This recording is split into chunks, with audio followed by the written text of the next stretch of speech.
ମାସମାନଙ୍କ ମଧ୍ୟରେ ମାର୍ଗଶିର ମାସ ଶ୍ରେଷ୍ଠ ଅଟେ। ଏହି ମାସର ପ୍ରତି ଗୁରୁବାରରେ ମାଣବସା ବା ଲକ୍ଷ୍ମୀ ପୂଜା ହୁଏ।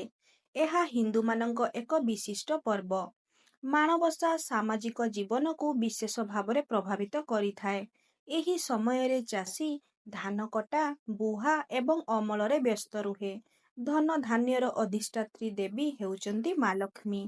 ତେବେ ମାର୍ଗଶିର ମାସ ଗୁରୁବାରଟି ଅତ୍ୟନ୍ତ ପ୍ରିୟ ହୋଇଥିବାରୁ ପ୍ରତ୍ୟେକ ଓଡ଼ିଆଙ୍କ ଘରେ ଘରେ ଧୁମଧାମରେ ମାଣବସା ଗୁରୁବାର ଓଷାକୁ ପାଳନ କରାଯାଇଥାଏ।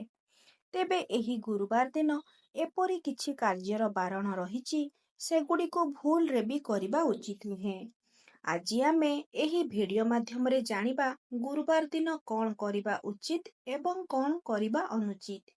ତେବେ ଆଗକୁ ବଢ଼ିବା ପୂର୍ବରୁ ଆପଣମାନେ ଯଦି ଆମ ଚ୍ୟାନେଲର ନୂତନ ଦର୍ଶକ ହୋଇଥାନ୍ତି, ତେବେ ଆମ ଚ୍ୟାନେଲକୁ ନିଶ୍ଚିତ ସବସ୍କ୍ରାଇବ କରିଦିଅନ୍ତୁ ଏବଂ ପାଖରେ ଥିବା ବେଲ୍ ଆଇକନକୁ ପ୍ରେସ୍ କରିଦିଅନ୍ତୁ। ଗୁରୁବାର ଦିନ ବିଳମ୍ବ ଯାଏଁ କେବେ ମଧ୍ୟ ଶୋଇ ରୁହନ୍ତୁ ନାହିଁ। ଏହି ଦିନ ସକାଳୁ ଉଠି ପ୍ରଥମେ ଘରଦ୍ୱାର ସଫା କରିବା ଆବଶ୍ୟକ। ସକାଳେ ଉଠିବା ପରେ ବାସି ବିଛଣା ପଡ଼ିଥିବା ଅବସ୍ଥାରେ ପୂଜା କରନ୍ତୁ ନାହିଁ। ପ୍ରଥମେ ବାସି ବିଛଣା ଉଠାଇ ଘରକୁ ଝାଡ଼ୁ କରନ୍ତୁ। ପରେ ଘର ପୋଛିବା ପରେ ସ୍ନାନ କରି ପୂଜା ଆରମ୍ଭ କରନ୍ତୁ। ଗୁରୁବାର ଦିନ ପ୍ରଥମେ ତୁଳସୀ ଚଉରା ନିକଟରେ ମା ବୃନ୍ଦାବତୀଙ୍କୁ ପୂଜା କରନ୍ତୁ ଏବଂ ଏହାପରେ ଆପଣ ଆପଣଙ୍କ ଠାକୁର ଘରେ ଠାକୁରଙ୍କୁ ପୂଜା କରନ୍ତୁ।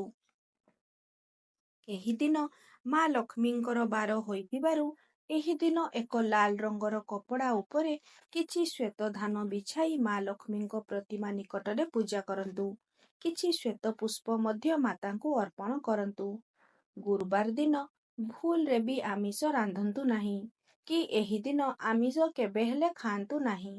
ଗୁରୁବାର ଦିନ 12ଟା ପରେ ଭିକ୍ଷା ଦିଅନ୍ତୁ ନାହିଁ।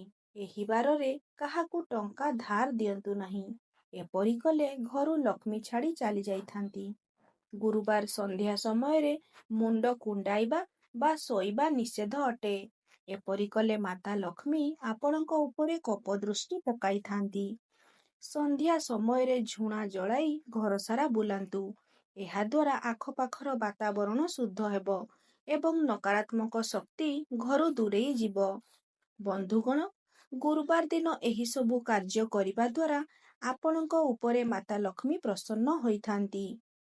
ଯଦି ଆପଣମାନଙ୍କୁ ଆମ ଭିଡ଼ିଓଟି ଭଲ ଲାଗିଥାଏ, ତେବେ ଭିଡ଼ିଓକୁ ଲାଇକ୍ କରି କମେଣ୍ଟରେ ଜୟ ମା ଲକ୍ଷ୍ମୀ ଅବଶ୍ୟ ଲେଖନ୍ତୁ। ଧନ୍ୟବାଦ।